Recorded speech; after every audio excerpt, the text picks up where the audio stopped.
Hello viewers, Adam here. And I'm Aaron. And this is Sticky Media Productions. Today, we're going to give you our first review. Before that, we're going to discuss how we review our movies. Okay, so we break them down like this. You have bad movies, which are the worst that you could possibly go out and watch. They do nothing for you, and off and on, they're very confusing, or there's just not enough in it. Not enough focus, mainly. Then you go into an okay film. Okay films are not necessarily bad, but they're not necessarily great either. They have at least good concepts that are able to be passable, and the production might be great, but the thing is, production is only a third of the thing, and narrative is always important. Then there are good films. They're mainly solid pictures, which everyone on production, performances, and the narrative, they're doing the best they can, and at most serviceable. I mean, they're not necessarily failing in their department, but they're also something you just go out and just enjoy. Then you go on to great films. Great films.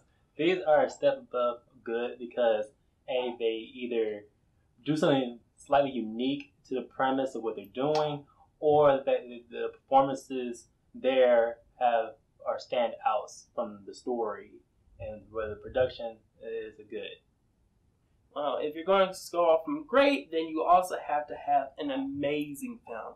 Now, these films are individual series which will take its storyline. They have an amazing storyline, and they have great characters.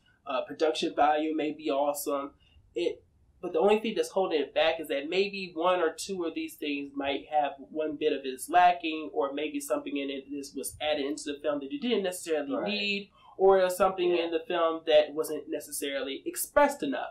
At least you have the spectacle, but also in the narrative department, I feel as though that if the narrative is simple enough, but you fire on all cylinders from performances and the production, then it's a really great time at the theaters, and it's worth watching it. And of course, the final grade, which every film should strive to be, is an epic film.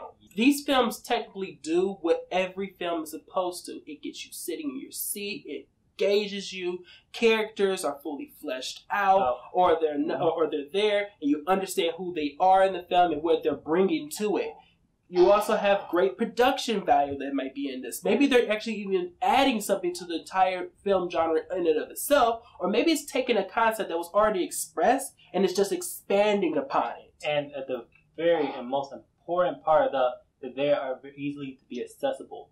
And for the most part, there's only a few movies that ever get to this ranking. So it's a high honor whenever we can just sit down and we can say, yeah, this film just wins. It's amazing. Masterpiece at the very top form. So right now we're going to take one of the films we just recently watched, and I feel as though it's a crowd favorite for everybody, but we just going to express about how we feel about it. And that movie today we're going to review for you is Deadpool. Good Deadpool. Alright. Deadpool came out in February of 2016, and for the most part, this movie was at least the first movie to be successful this year. Well, yeah, I kind of agree with you on that one. This film was, I had my mixed feelings about it for the mere fact that this is still a spin-off of an already grossing franchise. A failing franchise at that. And that's true.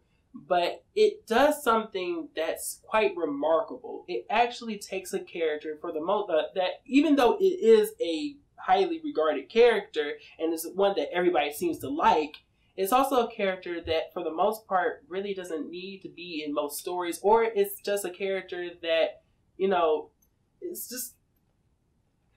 it's his own character. Yeah, what can you say about Deadpool if it isn't for the mere fact that he's just a spark of life to anything he's in? And not to mention, this film had, if not one of the best marketing campaigns that is ever. True.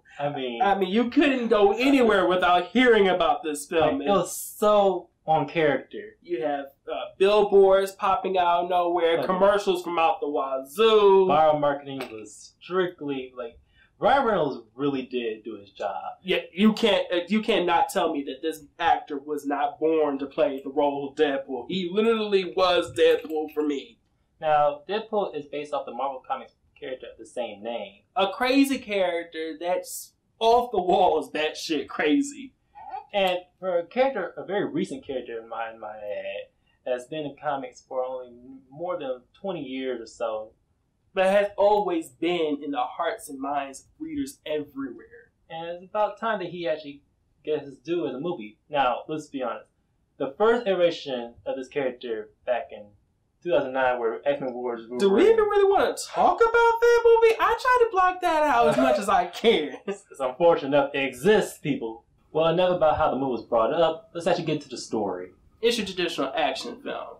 A badass character at the height of his game meets the girl he loves. Finds tragedy when he finds out he has cancer. Tries to do something about said cancer and ends up making it worse. It's pretty much from that point on becomes the traditional revenge flick. Yeah, these same guys who went to go ahead and try and save himself, steals his girl, messes his face up, and of course he has to do something about it. And I stand by the numbers here. But the thing is what this movie does is try to stay true to the character. And Deadpool, as most comic book viewers know, is that he's a breaking fourth wall character. And how the movie structures itself is goes back and forth between his past, his origins, and pretty much present day.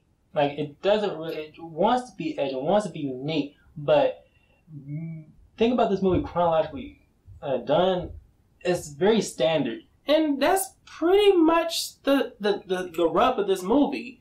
It's got great production. It's for a measly like the budget was at least $50+ million, like way low than the much more modern or recent blockbuster fares that go up to $200 million. Especially for a Marvel film, I mean those things tend to go up pretty high. Like the story has one up going for it because it is set in the X-Men universe. Which is, I gotta give them props to that. They did it pretty seamlessly, and it actually works. But the thing is, that's just one aspect of the story. Underneath it's just pretty much a solid revenge flick with a wisecracking character.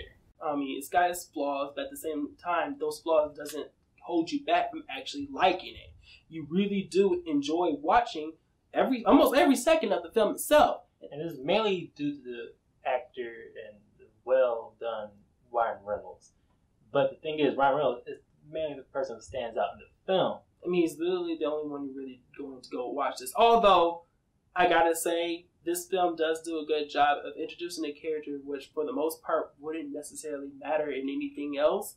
And that's Negasonic Teenage Warhead. I mean, what kind of a name is that? But trust me, it works. Unfortunately enough, she's sparingly used in this movie. And every other character comes off as nothing but serviceable at best. I mean, literally, you can literally sit down and go through most of the film and just skip towards any good fight scenes or any scene that has to deal with Deadpool at all. But at the same time, even though you might want to skip through them, you want to sit down. You do enjoy watching those parts that you do see. This is very entertaining through and through, and for the most part, well made. It's just that the basic underneath this chaotic breaking wall structure, it is just standard, solid film. So at the end of the day, the grade that we have to be able to give this film is a good movie. Yeah, good movie with good, decent actors, overall decent story, but also I think the fact that it's a low budget film, the production probably could have been better. Worth it. As always, if you like this review, please like, share, and subscribe. This is Adam. And this is Aaron. And this has been a Sticky Media production. Catch you later.